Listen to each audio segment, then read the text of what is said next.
پیغمبر اسلام خود شام تشریف لے جا رہے تھے جناب ابو طالب کے ساتھ، تو ساری کی ساری ہماری دینیات کی کتابوں میں موجود ہے کہ سارے کے سارے وہاں جو پادری دیکھ رہے تھے عیسائی تھے، وہ ایک مرتبہ جناب ابو طالب کے ساتھ سرور کائنات کو جب پہاڑوں سے اتر کے دمشق میں جا رہے تھے تو جیسے شام میں پہنچے تو انہوں نے فوراً جناب ابو طالب کو روکا، کہا ابو طالب یہ جو آپ کے ساتھ 18 برس کا جوان ہے یہ کون ہے؟ تو ان سب نے کہا یہ میرا بھتیجا، جناب ابو طالب نے ان سب سے کہا یہ میرا بھتیجا محمد مصطفیٰ ہے۔ تو کہا کہ ہم نے ان میں وہ صفات دیکھی ہیں جو ہماری انجیل میں پائی جاتی ہیں۔ تو جناب ابو طالب نے کہا تم بتاؤ تمہارے پاس کیا لکھا؟ کہا بھی ہم نے دیکھا جب یہ اتر رہے تھے نا تو درخت ان کے سامنے جھک رہے تھے، توجہ توجہ توجہ، درخت ان کے سامنے جھک رہے تھے، محسوس یہ ہوتا تھا یہ سارے کے سارے پہاڑ ریزہ ریزہ ہو جائیں گے، سب چیزیں ان کے قدموں کے بوسے لے رہی تھی اور یہ ساری کی ساری کائنات سے تسبیح کی آوازیں آ رہی تھی، لگتا ہے یہ وہ جو آخری نبی ہیں وہ یہی ہیں۔ عیسائی پادری دیکھے پہچان لے اور جو آغوش میں پال رہے ہیں وہ نہیں پہچان رہے ہیں۔ عزیزان گرامی، وہ صفات تھی جناب سرور کائنات میں، یہاں تک کہ جب جناب فاطمہ بنت اسد مادر امیر المؤمنین مدینے آئیں تو صحابیات نے سوال کیا، جو بیویاں پیغمبر پہ ایمان لے کے آئی تھی، کہا ہے فاطمہ بنت اسد آپ نے سرور کائنات کو پالا ہے، کچھ بچپنے سے متعلق بتائیں گی؟ تو انہوں نے اتنے معجزات سنائے، میں صرف ایک معجزے کی طرف اشارہ کروں گا اگر سننا چاہیں گے سب حضرات، کہ دین حق کا جو پیشوا ہوگا اس میں صفات کیا ہونے چاہیے؟ تو کہا کہ رسول خدا کو بچپنے سے خرمے بہت پسند تھے، تو میں بہترین جو خرمے ہوتے تھے نا چن کے ان کے لیے رکھ دیتی تھی کہ جب گھر آئیں گے تو خرمے کھا لیں گے، کھجور کھا لیں گے۔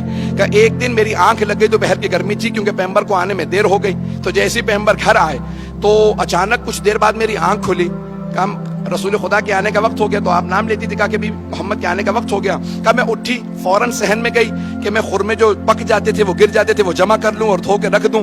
کہا جیسے میں اٹھی صحن میں گئی تو دیکھا کہ رسول خدا درخت کو اشارہ کر رہے ہیں کہ جھک جا، جیسے ہی وہ درخت جھکا تو آپ نے خرمے اتارے اور پھر کہا واپس چلا جا۔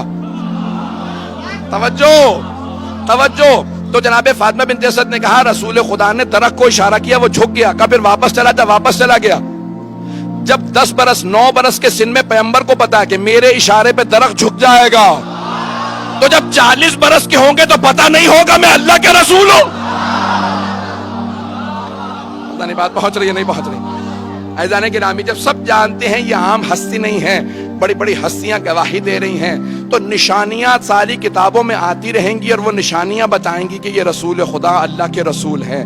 نشانیاں بہت سی ہیں، محمد باقر مجلسی نے حق الیقین میں، بحار الانوار میں، اور سید نعمت اللہ جزائری نے انوار النعمانیہ میں، اور بزرگوں نے مختلف کتابوں میں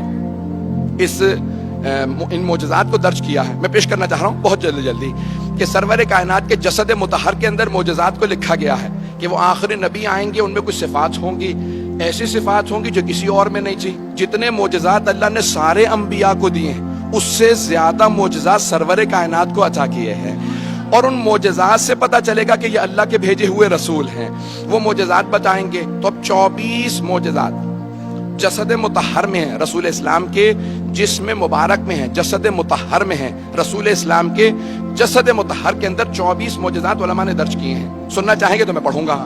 جسم مبارک میں علماء نے لکھا رسول اسلام کے 24 معجزات کا، جہاں سے بھی رسول خدا گزرتے تھے سر پہ ایک ابر رہتا تھا، ایک بادل رہتا تھا، کیونکہ خالق کو یہ برداشت نہیں تھا کہ ان کے سائے پہ کسی کے پاؤں آ جائے، ان کے سائے پہ بھی کسی کے پاؤں نہ آئے۔ اب اگر کبھی کسی نواسے کو کاندھوں پہ سوار کریں تو پھر ماننا پڑے گا خالق کی اجازت تھی۔ میں بہت تیز سے گزروں گا۔ تو پیغمبر اسلام نے پیغمبر اسلام سے متعلق 24 معجزات علماء نے درج کیے ہیں۔ پہلا، سر پہ ہمیشہ ابر رہتا تھا، ایک بادل رہتا تھا۔ دوسرا، قد آور سے قد آور آدمی جب پیغمبر کے سامنے آتا تو رسول اسلام سر سے لے کے گردن تک اونچے نظر آتے تھے۔ کوئی بھی بلند قامت سے بلند قامت آدمی پیغمبر کے سامنے آتا تو سر سے لے کے گردن تک چھوٹا نظر آتا تھا۔ پیغمبر بہت زیادہ لمبے نہیں تھے لیکن وہ آدمی پھر بھی چھوٹا نظر آتا تھا۔ صحابہ کہتے تھے یا رسول اللہ یہ کیا ماجرا ہے؟ کہا میرے خالق کو منظور نہیں کوئی مجھ سے اونچا نظر آئے۔ اتنے لوگ ہیں یا نہیں؟ یہ دوسرا معجزہ بھی میں نے صرف پیش کیا ہے۔ تیسرا معجزہ علماء نے لکھا ہے، کہا کہ آپ کا جو پسینہ تھا اس سے خاص خوشبو آتی تھی جو نہ کسی گلاب میں تھی، نہ کسی پھول میں تھی، نہ کسی عطر میں تھی.